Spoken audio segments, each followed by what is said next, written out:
I am Teresa Williams, 32 years old, living in Boston. All my life, I have been second best to my sister Amanda in my parents' eyes. When they invited me to a family meeting about inheritance, I had no idea what was coming. I always hoped they would eventually see my worth. But that day revealed just how deep their favoritism ran. What happened next changed everything about our family dynamic forever. Before I continue this shocking story, let me know where you are watching from in the comments below. Also, please hit that like button and subscribe to hear more stories about family dynamics that will leave you speechless. Growing up in Wellesley, Massachusetts, just outside Boston, my childhood looked picture perfect from the outside. Our sprawling colonial home with its manicured lawn and swimming pool was the envy of the neighborhood. My father, Richard Williams, built his career as an investment banker working 60-hour weeks at a prestigious firm in downtown Boston. My mother, Diane Williams, came from old money and devoted herself to maintaining our family image through charity, galas, and social events. Then there was my sister Amanda, 3 years older and seemingly perfect in every way. With her natural blonde hair, athletic build, and effortless charm, she embodied everything my parents valued. She was captain of the tennis team, class president, and graduated valedictorian before attending Harvard Business School. Every achievement earned her lavish praise and rewards from our parents. I still remember my 10th birthday when my parents gave me a modest party with a few friends, while just 3 months earlier they had rented out an entire country club for Amanda's 13th birthday. When I brought home straight, as my father would nod and say, "Good job." But when Amanda did the same, there would be a special dinner celebration and gifts. My grandfather Harold was different. As my father's father, he had built our family fortune from nothing, creating a technology company in the late 1970s that revolutionized data storage. Unlike my parents, he seemed to see me for who I was. He would visit our home regularly, and while my parents fawned over Amanda, he would slip away to find me in my room or the backyard. "You have a special spark, Teresa," he would tell me, his eyes crinkling at the corners. Sometimes the ones who struggle to find their place are the ones who end up making the biggest difference. Despite my efforts to gain my parents' approval through academic success, nothing ever seemed enough. When I expressed interest in art and design during high school, my mother dismissed it as a hobby. "Artists starve, Teresa. You need something practical to fall back on." My father was more direct. "The Williams family has a reputation to uphold. Your sister understands this. Why can't you?" After graduating from Boston University with a degree in graphic design instead of the business degree my parents wanted, I cut financial ties with them and started building my own life. It was a struggle at first, working multiple freelance jobs while sharing an apartment with 2 roommates. But by 32, I had established myself as a respected graphic designer with my own small firm, specializing in nonprofit branding. I was not wealthy by family standards, but I was financially independent and proud of the life I had built on my own terms. My relationship with my parents remained strained, limited to obligatory holiday gatherings, where Amanda and her equally successful husband James dominated the conversation with tales of their latest achievements.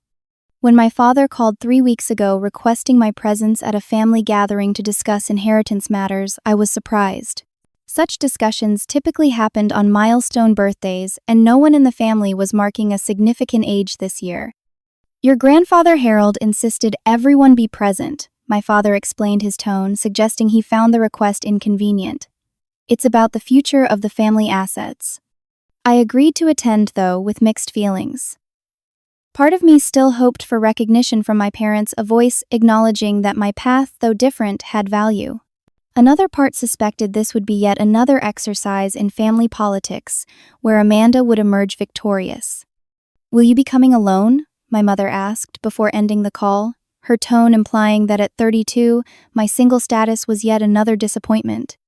"Yes, Mom, just me," I replied, choosing not to mention the relationship I had recently ended with a wonderful man who simply wasn't ready for commitment. As I packed for the weekend at the family estate, my friend Lauren called to check in. "Are you sure you want to do this?" she asked, knowing the emotional toll these family gatherings took on me. "I have to," I said. "Grandfather Harold asked for me specifically. He's always been the one person in the family who truly sees me." Little did I know how prophetic those words would prove to be.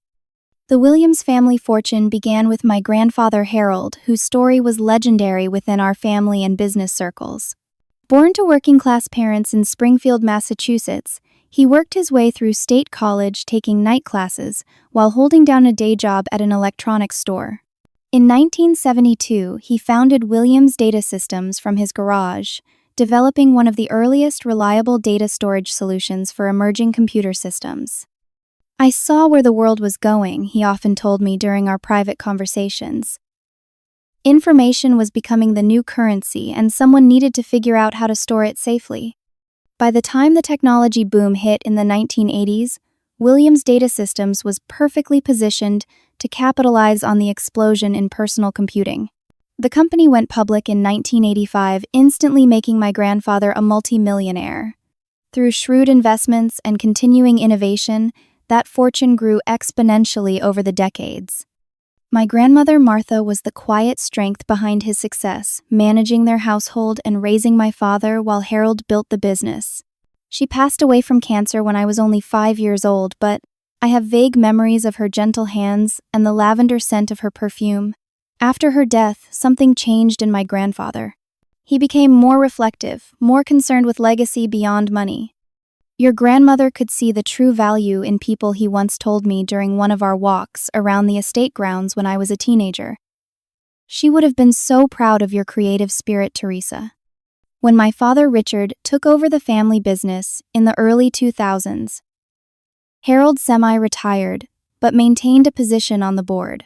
It was an open secret in the family that my father never quite measured up to Harold's vision or business acumen. Under Richard's leadership, Williams Data Systems remained profitable, but no longer innovative, eventually becoming an acquisition target for larger tech companies. The sale of the company 5 years ago for several $100 million secured the family fortune, but was viewed by many as the end of an era. Harold never openly criticized my father's decision to sell, but I sometimes caught glimpses of disappointment in his eyes when the subject arose. My mother Diane came from the Prescott family, once prominent in Boston society, though their fortune had dwindled over generations. Her obsession with social status stemmed from watching her own family's decline. She viewed her marriage to Richard as a restoration of her rightful place in society, and was determined that her children would maintain or elevate that position. Amanda fulfilled that vision perfectly. She married James Thompson, a rising star at a prestigious investment firm, in a lavish ceremony featured in Boston Magazine. They purchased a home in the same exclusive neighborhood as our parents and had 2 children attending private schools. They were in every way continuing the legacy my mother envisioned. I, on the other hand, represented everything my mother feared. My modest income, my creative career, my apartment in a gentrifying but still edgy neighborhood of Boston, all suggested the potential downward mobility she dreaded. Our family had a tradition of inheritance discussions on milestone birthdays. When my father turned 50, grandfather Harold had gathered the family to outline his plans for wealth distribution. When Amanda turned 30, my parents had surprised her with a trust fund to help purchase her home. My 30th birthday had passed with only a card and dinner at a restaurant I could now afford on my own. The last significant conversation I had with my grandfather before this gathering had been 6 months ago when he visited me in Boston unexpectedly. "I wanted to see your studio," he said, looking around at my workspace with genuine interest. As he examined the branding work I had done for a local community development organization, he nodded approvingly.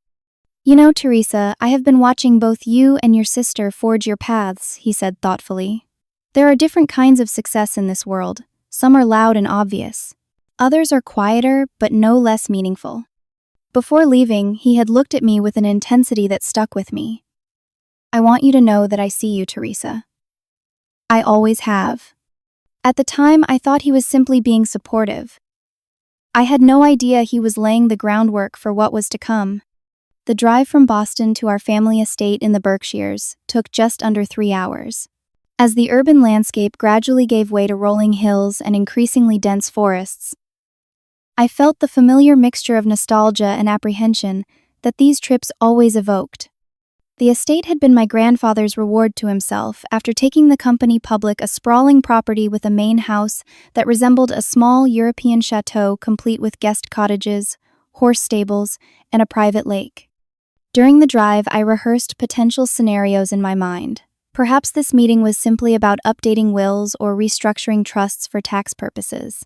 Perhaps my parents had decided to acknowledge my business success in some small way. Or perhaps, as had happened so many times before, I would sit through hours of discussion about family legacy only to be reminded that my contributions were considered peripheral. "Just be yourself," I whispered as I turned onto the long, tree-lined driveway that led to the main house. "Your worth isn't determined by their approval." The gravel crunched beneath my tires as I pulled up behind Amanda's sleek black Range Rover. My modest Honda Civic looked out of place next to it, much as I often felt out of place in family gatherings. Taking a deep breath, I grabbed my weekend bag and headed for the front entrance. My mother opened the door before I could ring the bell, her critical gaze sweeping over my business casual attire. At 59, Diane Williams maintained her slender figure through rigorous diet and exercise, her blonde hair expertly colored to hide any hint of gray. "Teresa." "Finally," she said, checking her watch, though I was precisely on time. "Everyone else arrived hours ago." "Hello to you too, Mom," I replied, leaning in for the obligatory cheek kiss. "Traffic wasn't bad, actually." My father appeared in the foyer, drink in hand. "There she is," he said with the forced joviality he adopted at family functions. "The artist of the family." The way he said artist carried the same tone one might use for circus performer or street musician. Not quite disapproval, but definitely not respect. Before I could respond, a more genuine welcome interrupted the awkward exchange. "Teresa, my girl." My grandfather Harold appeared from the library, moving slowly with the help of a polished wooden cane. At 88, his once robust frame had become thinner, but his blue eyes still sparkled with the same intelligence and warmth I remembered from childhood. "Grandfather," I said, stepping past my parents to embrace him gently. He smelled of peppermint and the leather-bound books he loved. "Let me look at you," he said, holding me at arm's length. "Thriving just as I thought." My mother cleared her throat. "We should all head to the dining room. Cook has prepared lunch, and Amanda and James are waiting."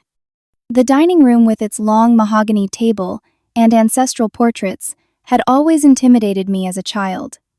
Today, it felt like a stage set for the family drama about to unfold. Amanda sat at the table beside her husband, James, both dressed in casual but obviously expensive attire that suggested a weekend in the country rather than an important family meeting. Teresa Amanda nodded her smile, not quite reaching her eyes. At 35, she looked like a polished version of our mother, her blonde hair falling in perfect waves around her shoulders. "Love that top. Is it vintage?" The comment, seemingly innocent, carried the subtle implication that my clothes were second-hand rather than simply reflecting my personal style. "Newly designed, actually," I replied evenly. "One of my clients is launching a sustainable fashion line." James, ever the diplomat, stepped in. "Sounds interesting. The sustainable market is showing strong growth potential." Lunch was a masterclass in surface-level pleasantries, masking undercurrents of tension. My father dominated the conversation with talk of market trends and property values.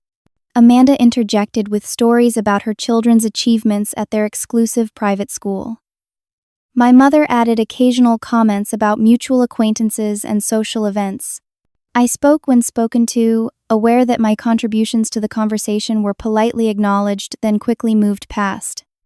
Only my grandfather remained largely silent, his eyes moving between family members with an observant intensity that seemed to miss nothing. Occasionally he would catch my eye and give a slight smile or wink that made me feel less alone. After lunch, I escaped to the gardens to call Lauren and decompress. "How bad is it?" she asked. "The usual," I sighed, watching a monarch butterfly land on a nearby hydrangea. "Amanda and James are the golden couple. Mom and Dad are subtly reminding me of my life choices. Only Grandfather seems genuinely happy to see me." "Hang in there," Lauren encouraged. "Whatever this inheritance stuff is, it will be over soon and you can come back to your real life." As evening approached, I headed back inside to change for dinner. Passing by my grandfather's study, I overheard raised voices. "Dad, be reasonable," my father was saying, his tones straining for patience. "We have always handled the family finances in a certain way." There are expectations. And whose expectations would those be, Richard? My grandfather's voice, though softer with age, carried a steely resolve, because they certainly aren't mine. You built this family's position, my father argued. You, of all people, should understand the importance of maintaining it. What I understand, my grandfather replied, is the difference between appearance and substance, something you and Diane seem to have confused over the years. I moved away quickly before being discovered eavesdropping, but the exchange left me unsettled. There was clearly more to this gathering than a routine financial discussion. Dinner that evening was a formal affair with the family's best china and silver on display. My mother had always insisted on maintaining certain traditions regardless of whether the occasion warranted such formality. The conversation remained superficial, but I noticed my grandfather watching my father with an appraising look that suggested unfinished business between them. Later that night, unable to sleep, I stood by my bedroom window overlooking the moonlit gardens. Tomorrow would bring the official family meeting and whatever revelations or disappointments it held. Despite my attempts at emotional detachment over the years, I realized a small part of me still yearned for my parents' approval and recognition. That vulnerable hope persisting despite countless rejections was perhaps my greatest weakness or my greatest strength. By morning I would know which. Morning arrived with golden sunlight streaming through the east, facing windows of the estate.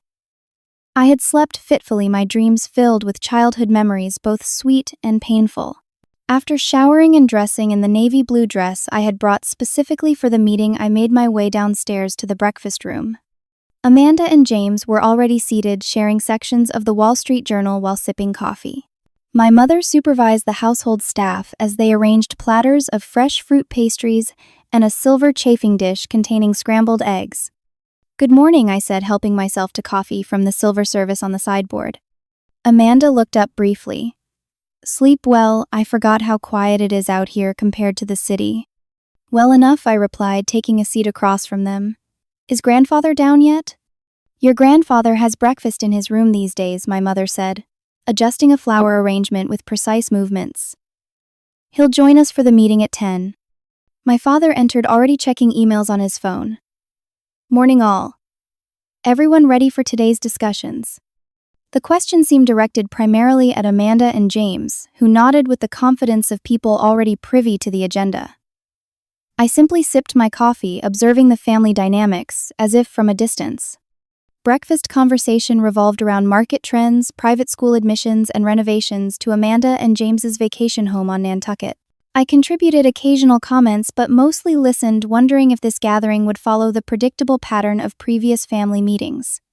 At precisely 10 o'clock, we assembled in my grandfather's study, a wood-paneled room lined with books and family photographs spanning generations. My grandfather sat behind his imposing desk, looking remarkably alert and composed for a man of his age. My parents took the leather armchairs positioned directly in front of the desk, while Amanda and James settled onto the leather sofa to the right. I found a seat on the window bench slightly removed from the others. My father cleared his throat and began with practiced formality. "We've gathered today to discuss important matters regarding the Williams family legacy and financial future. As you all know, proper stewardship of family resources has enabled us to maintain our position over generations." He nodded toward my grandfather with performative respect. "Thanks to my father's incredible business acumen, our family has enjoyed prosperity and security. As the next generation assumes responsibility, certain decisions must be made regarding asset distribution." My mother straightened in her chair, her pearl necklace catching the light. "The main purpose of today's meeting is to finalize the distribution of the Prescott-Williams Trust, which contains approximately $5 million set aside by Richard and myself for our children." My heart beat faster. This explained the timing of the meeting, not tied to any particular birthday but to some financial deadline or opportunity. I glanced at Amanda, who maintained a carefully neutral expression, though her fingers tightened slightly around her husband's hand. My father continued.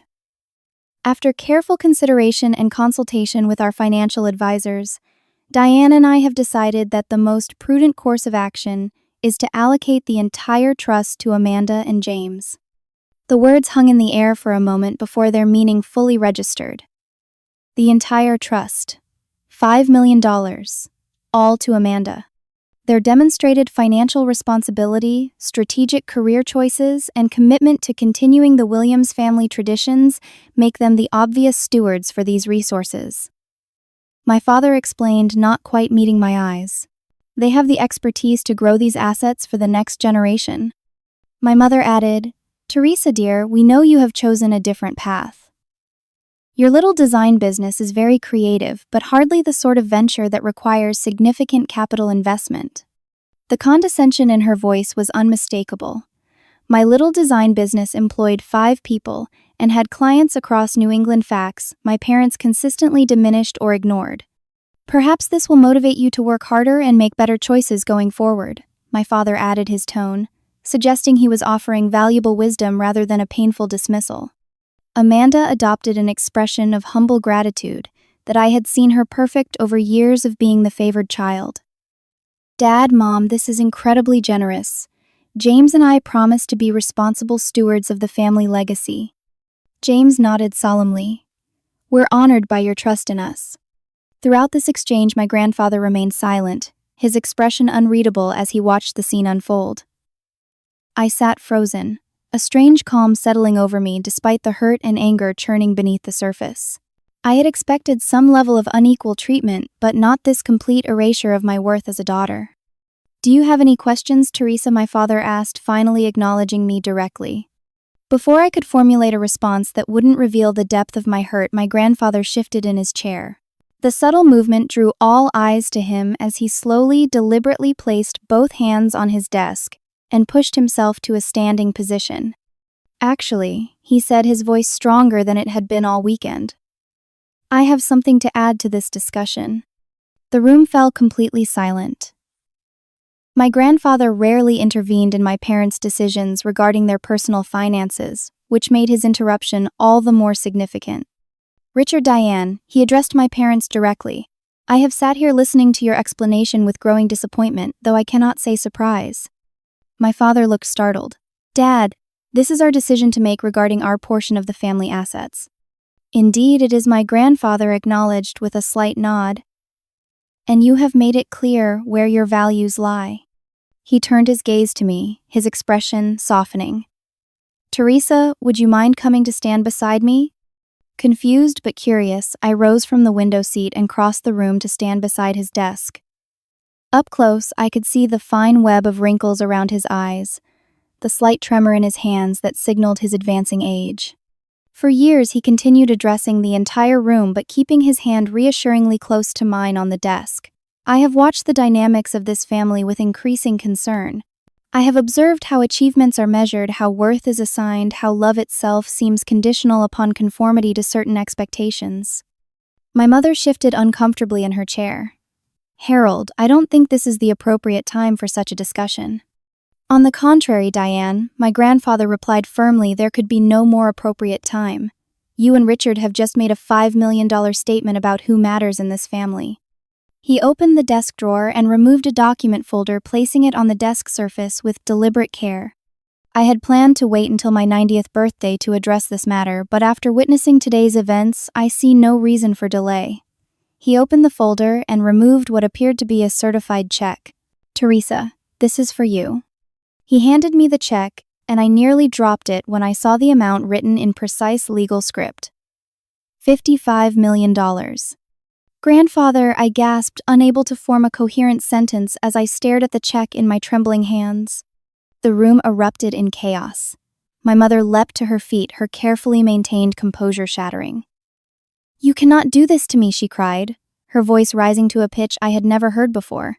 To us, this is outrageous. My father's face had gone pale. Dad, what are you thinking? This is completely disproportionate. It undermines everything we've built. Even Amanda looked shocked, her perfect poise momentarily abandoned as she stared open-mouthed at the check in my hands. My grandfather remained standing, suddenly appearing taller and more formidable despite his age. What I am doing, Richard, is correcting an imbalance that has existed in this family for far too long. What I am doing, Diane, is recognizing the value of a person beyond their ability to perpetuate a certain lifestyle or social standing. He turned to me with a gentle smile. Teresa has built something meaningful entirely on her own merits without the advantages you lavished on Amanda. She has shown creativity, resilience, and integrity that frankly put the rest of you to shame. But $55 million, my father seemed unable to process the figure. That's more than a tenth of your entire estate. Actually, my grandfather replied calmly, it's approximately a third of my personal holdings separate from the family business proceeds and trusts. And Teresa has earned every penny through the simple act of becoming her own person despite your consistent devaluation of her choices. He turned to Amanda and James, who sat in stunned silence. I have not forgotten you, Amanda. There is a trust established for you and your children as well. However, it will be managed conservatively, with distributions tied to specific educational and entrepreneurial milestones. You have had every advantage in life. Now you will have the opportunity to prove what you can accomplish with more measured support. My mother had collapsed back into her chair, her face a mask of shock and outrage. I always knew you favored her, she whispered, her voice thick with accusation. Even when she defied everything we taught her. No, Diane, my grandfather corrected firmly. What I favor is authenticity, courage, and kindness qualities. Teresa has demonstrated consistently, often at great personal cost. He placed his hand gently on my shoulder. This money comes with no strings attached, Teresa. You have already proven your judgment and values. I trust you completely to use it wisely. As the magnitude of what was happening began to sink in, I looked from the check in my hands to my grandfather's face, seeing in his eyes not just affection, but a profound respect that I had sought from my parents my entire life. In that moment, something shifted inside me, a lifetime of seeking validation transformed into the sudden, dizzying recognition of my own worth, reflected back to me through my grandfather's unwavering belief. The study remained in stunned silence for several moments after my grandfather's announcement. I carefully folded the check and placed it in my pocket, still unable to fully process what had just occurred. My grandfather lowered himself back into his chair, seeming almost relieved, as if a weight had been lifted from his shoulders. Perhaps, he said, breaking the silence, I should explain further. My father had regained some of his composure, though a muscle still twitched in his jaw. Yes, I think that would be appropriate given the circumstances. My grandfather nodded his eyes, moving deliberately from face to face before settling on me. I have been watching this family for many years, observing patterns that troubled me deeply, but which I hoped would correct themselves with time. He turned to my father. Richard, when you took over Williams' data systems, I stepped back because I believed a son should have the opportunity to forge his own path to build on the foundation I had created. But I watched as you prioritized status over innovation, appearance over substance. You managed the company competently, but without vision or heart. My father opened his mouth to object, but my grandfather held up a hand. This is not meant as a criticism, but as an observation. We are different men with different values. I accepted that long ago. His gaze shifted to my mother. Diane, you brought social connections and refinement to the family, qualities I respected. But somewhere along the way, maintaining appearances became more important than nurturing the authentic spirits of your daughters. My mother's lips thinned to a tight line, but she remained silent, her fingers clutching her pearl necklace as if it were a lifeline. Amanda, my grandfather continued, his tone softening slightly, you have always been bright and capable. You followed the path laid out for you with determination and skill. But I have sometimes wondered if you ever considered what you truly wanted separate from your parents' expectations. Amanda's perfect composure faltered for a moment as something vulnerable flickered across her face. James placed a supportive hand on her knee. And Teresa, my grandfather said, turning to me with warmth in his eyes, I have watched you struggle and persevere, finding your own way despite the lack of support and recognition from your family. I have seen your kindness, your creativity, your integrity. More importantly, I have seen your resilience in the face of continual disappointment. He opened another folder on his desk. What none of you know is that I have been quietly monitoring Teresa's career for years. I have anonymous subscriptions to the design publications that have featured her work. I have visited the community centers and nonprofit organizations that display her branding. I even attended unrecognized an exhibition where her designs were showcased. I gasped softly, memories suddenly clicking into place, a silver-haired man I had glimpsed at the Boston Design Collective show 3 years ago. a generous anonymous donation to the Women's Shelter Project I had worked on pro bono. You were there, I whispered, all along. He nodded, a small smile playing at the corners of his mouth. I wanted to see you shine on your own terms without family connections or advantages, and shine you did, my dear. Turning back to my parents, his expression grew serious again. I have watched you systematically devalue Teresa's choices and achievements because they didn't align with your narrow definition of success. Today, when you announced your decision to give the entire $5 million to Amanda, you confirmed what I have long suspected: your love and support are conditional upon adherence to your expectations. My mother found her voice. That is completely unfair. We love both our daughters equally. Do you, Diane? My grandfather asked quietly. Equal love doesn't require equal achievement or identical life choices. Equal love celebrates the unique spirit of each child. He reached for another document in the folder. As for the financial aspects of my decision, I should clarify that while Teresa's $55 million comes as a direct gift with no restrictions, I have not neglected Amanda and her family. He handed a document to Amanda. I have established a trust of $30 million for you, Amanda. However, unlike Teresa's gift, this trust has specific conditions and distribution schedules tied to educational opportunities for your children's entrepreneurial ventures that demonstrate innovation rather than mere wealth accumulation, and charitable initiatives that you personally engage with, not just write checks for. Amanda studied the document, her expression unreadable. You're trying to control how I live my life, she said. Finally, a note of bitterness in her voice. No, my grandfather corrected gently. I'm attempting to encourage growth in areas that have been neglected in your upbringing. You have been rewarded all your life for conformity and performance. This trust rewards exploration, authenticity, and personal investment. He turned to my father. Richard, Diane, I have also revised my plans regarding the remainder of my estate. The bulk will be placed in a foundation dedicated to supporting young entrepreneurs from disadvantaged backgrounds, with Teresa serving as the primary trustee. My father's face had grown increasingly flushed. This is about punishing us, isn't it, for not meeting your impossible standards? No, Richard, my grandfather replied with surprising gentleness. This is about recognizing that wealth without values corrupts across generations. This is about breaking a cycle that measures human worth by bank balances and social connections. This is about seeing clearly what truly matters before I leave this world. He looked at me again, his blue eyes clear and certain. Teresa doesn't just get this money because I feel sorry for how she's been treated. She gets it because she has demonstrated the character and wisdom to use it well. Unlike the rest of this family, she understands that wealth is a tool, not an identity. My mother, who had been unnaturally still during this exchange, suddenly stood up. You always resented me, she said, her voice trembling. Because I wasn't Martha. Because I cared about our position in society. I never resented you, Diane, my grandfather said quietly.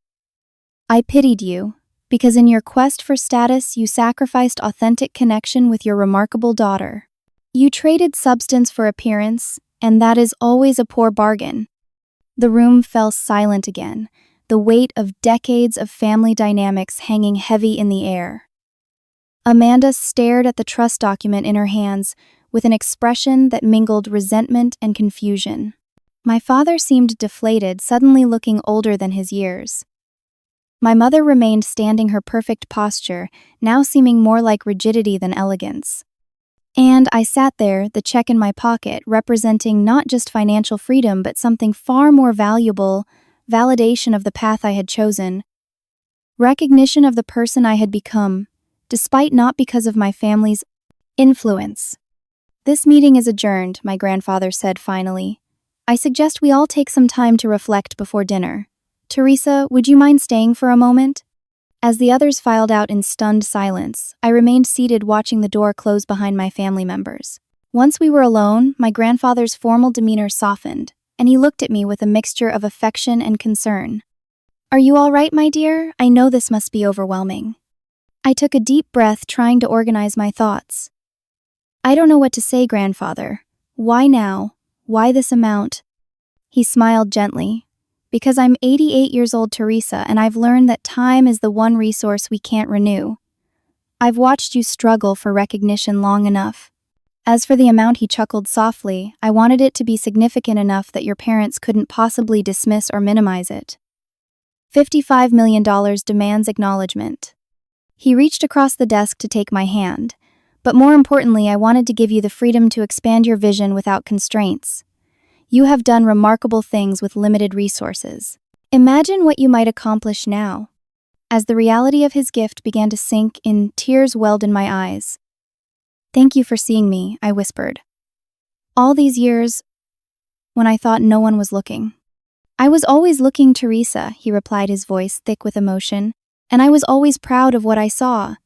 The aftermath of my grandfather's announcement was immediate and chaotic. As I left the study, I encountered my mother in the hallway, her eyes red-rimmed but her posture rigid with anger. I hope you're satisfied, she hissed, her voice low enough that only I could hear. You've turned your grandfather against his own son. Before I could respond, my father emerged from the library where he had apparently retreated after the meeting. This isn't over, he said, his tone clipped and businesslike. Harold is elderly and clearly not thinking rationally. There are legal avenues we can explore. The naked hostility in their faces was shocking, even after years of subtle disapproval. This was different, a raw exposure of feelings they had previously kept carefully veiled. I didn't ask for this, I said quietly. I had no idea what grandfather was planning. Of course you did, my mother snapped. Why else would you have maintained that relationship with him all these years? Always visiting him separately. Having your little private conversations. The unfairness of the accusation stung. My relationship with my grandfather had been one of the few authentic connections in my family life. A respite from the constant feeling of inadequacy fostered by my parents. I visited him because I care about him, I replied, struggling to keep my voice steady. Because he asked about my life. And actually listened to the answers. But my father shook his head dismissively. You need to think very carefully about your next steps, Teresa. Family harmony requires certain compromises. The right thing to do would be to decline the successive gift and agree to a more reasonable distribution. Before I could respond, Amanda appeared from the sunroom, her expression unreadable. Mom, Dad, could I have a moment with Teresa alone? My parents exchanged glances before my mother nodded curtly. We'll be in our room. This situation requires careful thought. As they disappeared up the grand staircase, Amanda gestured toward the terrace doors. Let's get some air.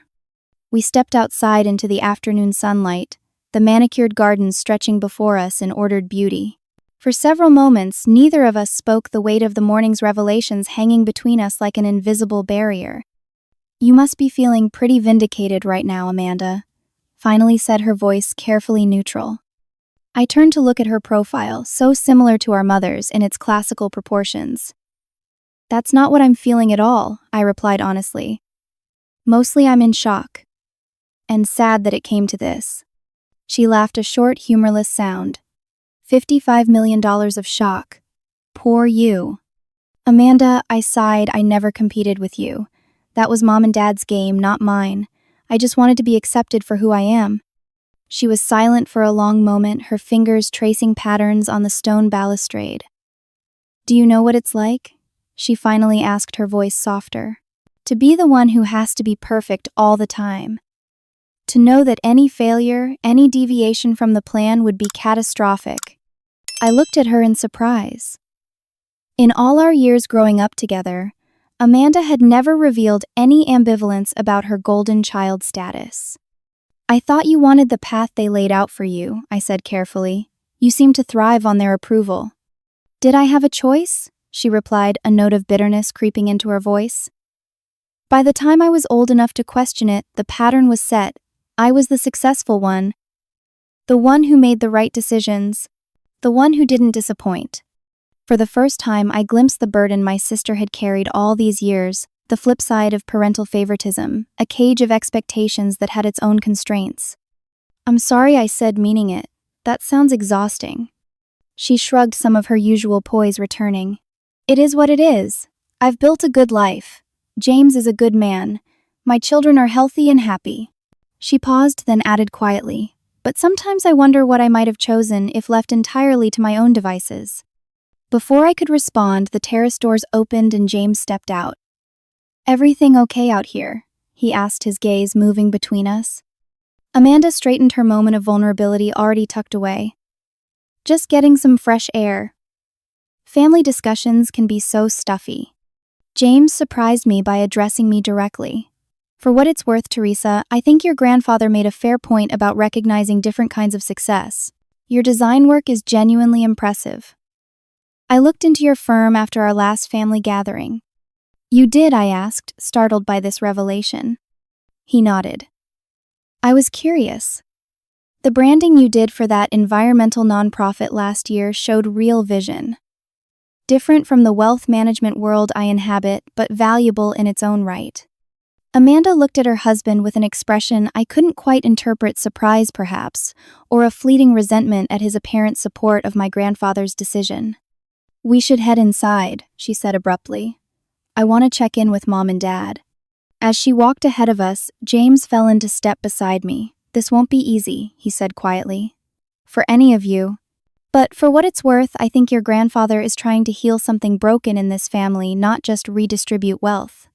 His insight was unexpected, coming from someone I had always viewed as fully integrated into my parents' value system. Before I could respond, the sound of raised voices reached us from inside the house. In the main hall, my grandfather stood at the foot of the stairs, leaning on his cane but looking remarkably steady as he faced my father. "You will not bully her into giving up what is rightfully hers," he was saying, his voice firm despite his age.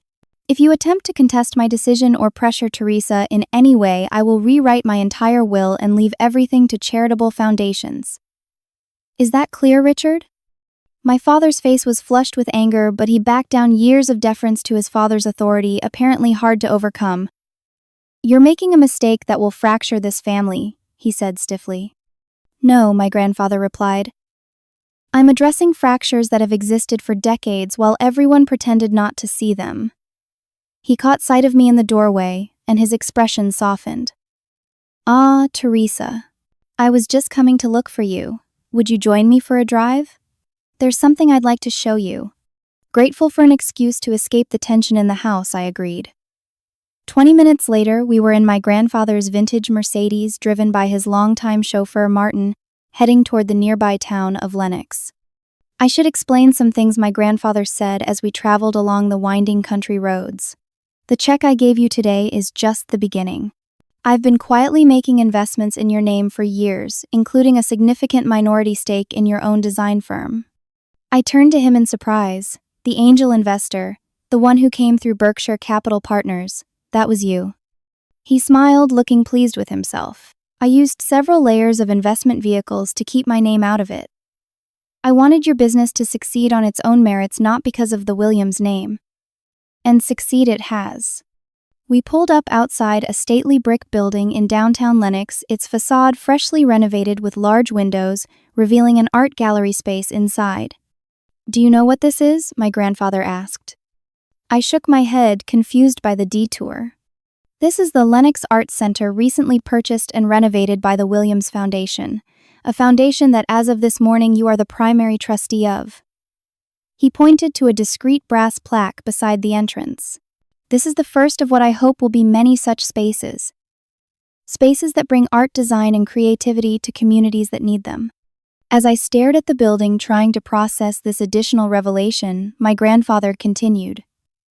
"I've spent the past year setting all this in motion, Teresa. The money is important, yes, but more important is the vision behind it. Your vision. But I don't have a vision for all this," I protested, feeling overwhelmed. "I run a small design firm. I create logos and websites and branding packages." "You do much more than that," he countered gently. "You create identity and meaning. You help organizations that do good work find their voice and reach their audience. That's a rare and valuable skill, Teresa, and one that deserves to be amplified." As we sat in the car looking at the arts center, my grandfather took my hand. "I know this is a lot to absorb in one day. You don't have to decide anything immediately. Take time to think, to plan, to dream bigger than you've allowed yourself to dream before." On the drive back to the estate, He shared more details about the financial structures he had created, the advisors he trusted, who would help me navigate my new circumstances, the vision he had for the foundation that would now bear both our FIA names. The hardest part, he admitted as we neared the estate gates, will be the family dynamics. Richard and Diane won't accept this easily. Amanda may struggle with her changed status. But I believe that in time, with patience and clear boundaries, healing is possible. I wasn't so sure, remembering the naked hostility in my mother's eyes, the cold calculation in my father's, but I kept those doubts to myself, not wanting to diminish my grandfather's hope for eventual reconciliation. When we returned to the house, an unusual quiet had settled over the place. My parents' bedroom door remained closed. Amanda and James had apparently taken their children, who had arrived with their nanny during our absence, for a walk around the property. "I've instructed cook to serve dinner at 7, my grandfather informed me as we parted in the upstairs hallway. Attendance is optional but encouraged. Whatever happens next, we remain a family, however imperfect." In my room, I finally allowed myself to fully absorb the day's events. $55 million. A stake in my own company that I hadn't known existed. A foundation with my name on it. It was too much to process at once. I called Lauren, needing to anchor myself in something familiar. "You're what?" she exclaimed when I shared the news, her voice rising to a pitch that made me hold the phone away from my ear. 55 million, Teresa. That's insane. I know, I said, the reality still not fully sinking in. I don't even know how to think about it. "Well, first thing tomorrow, you call Margaret Chen," Lauren said, firmly naming a well-respected financial advisor we had both admired from afar, and a good estate attorney, and probably a therapist, because holy cow, this is a lot. Her practical approach made me laugh, releasing some of the tension I'd been carrying. "Thanks for keeping me grounded." "Always," she replied. "But seriously, Teresa, this doesn't change who you are. It just gives you more freedom to be that person on a bigger scale." As 7 o'clock approached, I changed for dinner, opting for a simple black dress that had served me well at client presentations, armor of a sort for whatever family drama awaited. To my surprise, everyone appeared for dinner, though conversation was minimal and strained. My parents maintained a cold civility that was somehow worse than open hostility. Amanda seemed preoccupied, responding to her children's chatter with distracted smiles. Only my grandfather appeared truly at ease, discussing local news with James, as if this were any ordinary family gathering. As dessert was served, my mother suddenly addressed me directly. "Teresa, your father and I have been thinking. Perhaps it would be best if you returned to Boston tomorrow rather than staying the full weekend as planned. This situation has created certain tensions that time and distance might help resolve." Though phrased as a suggestion, the message was clear: I was being asked to leave. Before I could respond, my grandfather set down his dessert fork with deliberate care. "Actually, Diane, I've asked Teresa to stay an extra day. We have foundation matters to discuss." His tone was pleasant but brooked no argument. "In fact, I've decided to return to Boston myself next week. I've been thinking it's time I spent more time in the city." My mother's carefully applied makeup couldn't hide her shock. "But your doctors, your care team, they're all here." "Boston has excellent medical facilities," my grandfather replied mildly. "And I find I want to be closer to the foundation's work. And to Teresa." With that simple statement, the power dynamics of our family shifted yet again. My grandfather was not just providing financial support, he was actively aligning himself with me in a way that couldn't be ignored or minimized. Later that night, as I prepared for bed, a soft knock sounded at my door. Opening it, I found Amanda standing in the hallway, looking uncharacteristically uncertain. "Can we talk?"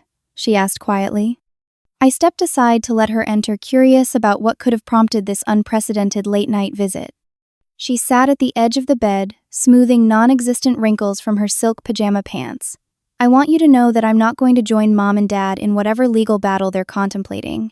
It would be pointless anyway. Grandfather clearly has his legal bases covered." "Thank you," I said cautiously, unsure where this was leading. She looked up, meeting my eyes directly. "I also want you to know that I don't hate you. I never have, despite what Mom and Dad might have led you to believe. I envied your freedom, your ability to walk away from their expectations. The admission stunned me. I always thought you had everything you wanted. She smiled sadly. I had everything they wanted for me. Not quite the same thing. As she stood to leave, she paused at the door. Maybe when this all settles down a bit, we could try to get to know each other as adults. Without Mom and Dad's influence coloring everything. I nodded, a small spark of hope kindling inside me. I'd like that. After she left, I stood at the window looking out at the moonlit grounds of the estate, reflecting on how completely my life had transformed in a single day. The money was significant, yes, but more profound was the validation, the recognition, and most surprisingly, the possibility of a new kind of relationship with my sister. Whatever challenges lay ahead, I faced them not just with financial resources, but with a stronger sense of my own worth reflected back to me through my grandfather's unwavering belief. 3 months passed in a blur of meetings, decisions, and adjustments to my new reality. The check my grandfather had presented that fateful day was merely the beginning of a comprehensive wealth transfer that included investment accounts, real estate holdings, and the foundation that now occupied much of my time. I remained in my modest apartment in Boston's South End, though I had upgraded my office space to accommodate the growing team at my design firm. The first major decision I made was to establish the Williams Hutchins Creative Arts Foundation, named for both my grandfather and my maternal grandmother, who had reportedly harbored artistic talents that were never fully developed. On a crisp autumn morning, I sat across from my grandfather in his new Boston apartment, a spacious penthouse overlooking the Charles River. At 88, he had surprised everyone with his smooth transition to city living, embracing the proximity to museums, concerts, and the foundation offices. The Robinson Center proposal looks promising, he commented, reviewing the folder I had brought over. Supporting arts education in underserved communities aligns perfectly with our mission. I nodded, still occasionally startled by the ease with which we discussed allocating hundreds of thousands of dollars. Their track record is impressive, and they've agreed to incorporate design thinking into their curriculum, which I think has transformative potential. My grandfather smiled, his blue eyes crinkling at the corners. You've taken to this philanthropic work with remarkable aptitude, Teresa. I knew you would. The past 3 months had brought significant changes to my family dynamics as well. My parents had indeed consulted attorneys about contesting my grandfather's gifts, only to discover he had meticulously documented his mental competence and legal standing. After several weeks of cold silence, they had shifted to a strategy of reluctant reconciliation, extending invitations to family events that I sometimes accepted, sometimes declined based on my own comfort level rather than obligation. Mom called yesterday. I told my grandfather, accepting the cup of tea his home health aide offered. She wanted to know if I'd attend the hospital charity gala next month. Apparently, several board members have expressed interest in the foundation's work. My grandfather raised an eyebrow. And will you go? I shrugged. Probably. It's a good networking opportunity for the foundation, and Lauren says I need to practice being comfortable in wealthy philanthropist circles. I smiled, thinking of my friend's practical approach to my changed circumstances. Besides, setting boundaries doesn't mean cutting ties completely. This was perhaps the most valuable lesson I had learned since that day at the estate. I could maintain connections with my family while refusing to accept the old dynamics of diminishment and conditional approval. Each interaction was now on my terms, approached with clear eyes and firm boundaries.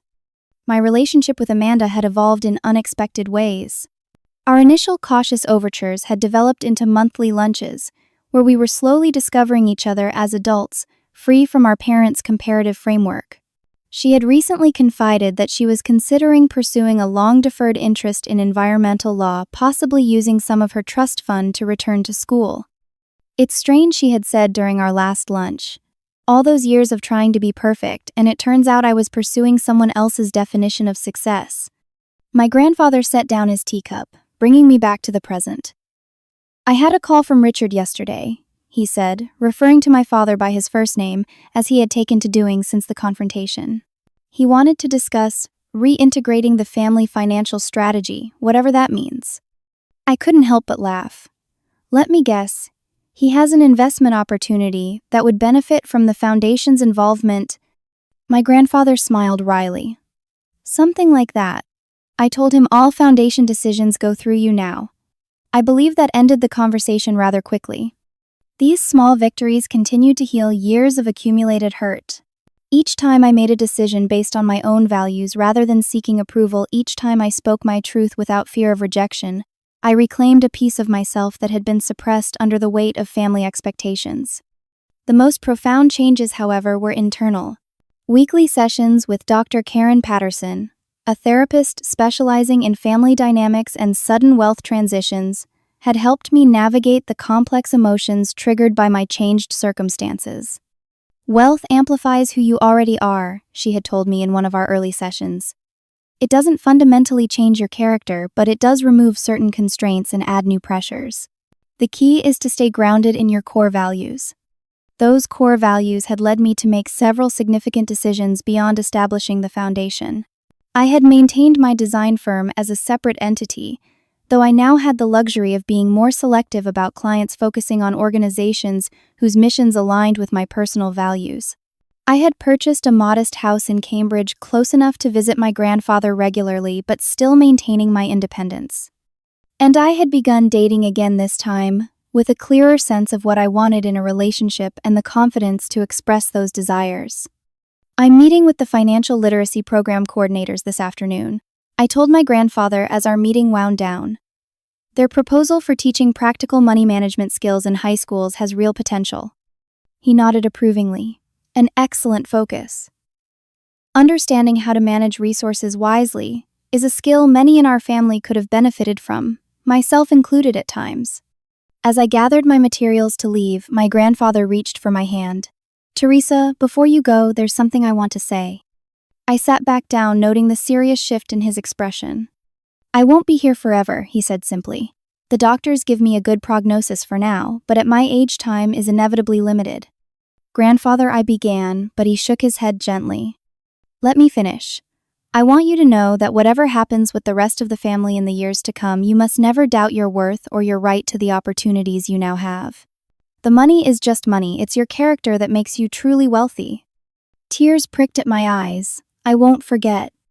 "And forgiveness," he added softly. "Not for their sake, but for yours. Carrying resentment is too heavy a burden for a life meant for joy and purpose." As I left his apartment and walked along the river toward my office, I reflected on the journey of the past 3 months.